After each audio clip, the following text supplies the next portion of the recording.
Assalamu alaikum, sir. Welcome, salam. So today I'm going to ask you about some cranial nerve reflexes. Okay, proceed. Okay. So the first one is accommodation reflex. Look, accommodation reflects the sensory nerve or the afferent pathways via the second nerve, the optic nerve from the retina, obviously, and the reflex comes back while the efferent nerve is the third cranial nerve, the oculomotor nerve. Nice. So the next one is corneal reflex. Corneal reflex. Look, corneal reflex, the nerve which is sensory to the cornea is actually the first division of trigeminal nerve, which is the ophthalmic nerve via its nasociliary branches. This is the afferent pathway, while the efferent pathway comes bilaterally via the facial nerve, the seventh cranial nerve.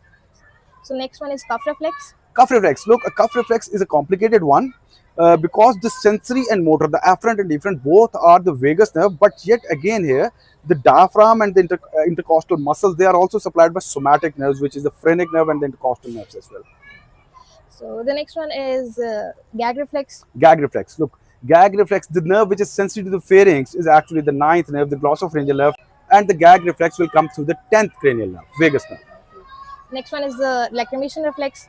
Lacrimation. Look, lacrimation is a reflex as well as a parasympathetic response. When we talk about the parasympathetic response, it is due to the parasympathetic drive and the person cries or weeps. While if something is irritating the cornea or the sclera, then the sensory nerve will be the ophthalmic nerve via the nasociliary branches, and the reflex will come through the efferent reflex will come through the facial nerve via its pterygopalatine ganglion. Okay, sir. So the last one is pupillary reflex. Pupillary reflex. Second cranial nerve, optic nerve is sensory, afferent, and the efferent one is the third nerve, oculomotor. Nice. Thank you, sir. Welcome.